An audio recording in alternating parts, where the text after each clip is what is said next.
Greetings, YouTube. When I make these kind of videos, I know there's just going to be a spectrum of reactions.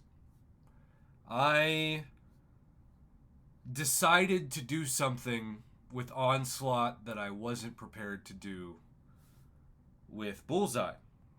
I decided to purchase the early access bundle for Onslaught.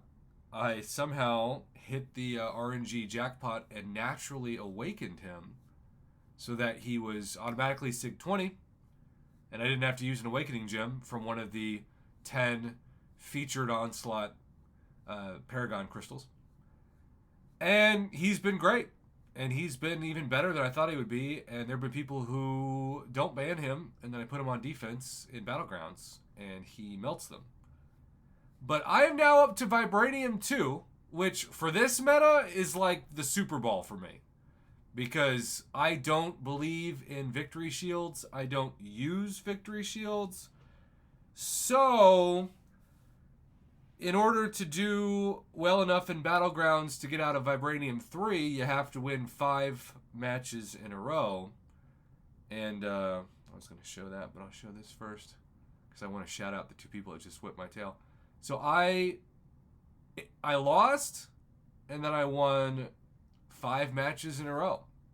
And some of these matches were really pretty dang close. Shout out to Mito, who I beat in 3 rounds barely. And the 3rd round was, well, I guess Photon was a tough matchup.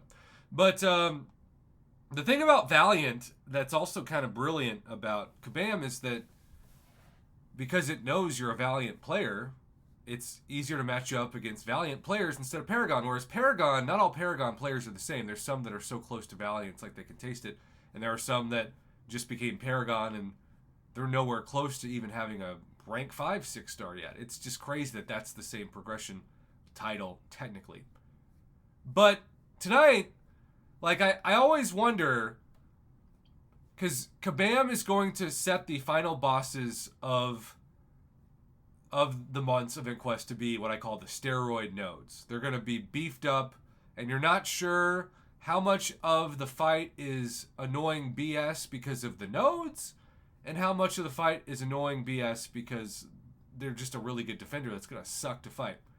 I don't remember the last time. Maybe it was Absorbing Man. I think Absorbing Man was the last time that I was this annoyed fighting a final boss in both the Thronebreaker and then subsequently the Paragon event quest / gauntlet. Sucks to fight. I'm so thankful for my Domino because that will be the only reason why I get the special objective completed that I have yet to do this month, but I will. Where you essentially, in order to get the 100 Tier 2 Primordial Dust and the oh so precious piece of the Deathless King Groot, need to complete the Paragon Gauntlet with only Mercenary Tag Champions. So Bullseye, I've only fought him, I think in one mode right now, and it was just awful. It was just awful. So I saw, for the first time, a 6-star Bullseye. And by the way, shout out to Poker Bum 69. What a cool name.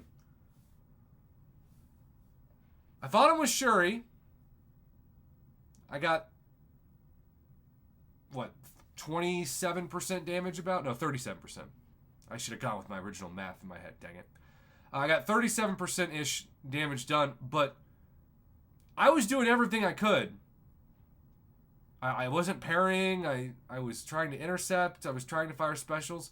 And every time I got that reflexive stun similar to Mordo or Kate Bishop, you name it, he fired off a special. And this is a rank 3 7-star.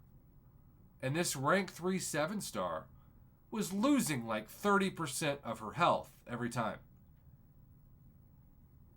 And in the end, I was kind of screwed.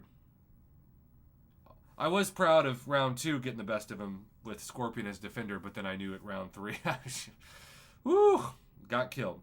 So I've taken an L. Vibranium 2, I've had 2 matches, and I've lost twice. And that might just be what it is.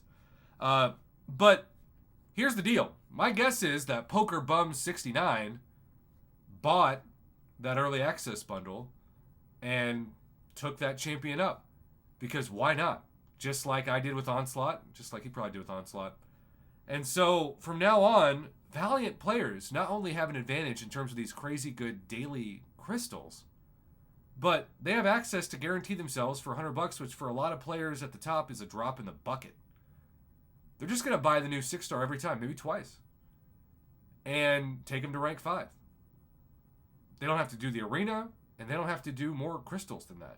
And a 6-star, especially if you're saving an Ascension, has so much value that it's not even going to make the player care that much that they don't have the 7-star right away. This is the future of the game. And yes, when I was dying to a champion, feeling like I'd never played the game in my life because I was playing so terribly, I literally said to myself, the game has changed forever. Which happens every time there's a new amazing defender until they make a counter, and then, you know, you buy the defender, and then you buy the counter of the defender. But, man, what a nightmare. So, this is your warning. If you go up against Bullseye, you might want to ban him. Because if you're like me, you think you're a good player, and suddenly you feel like you've never played the game in your life, and you're dead.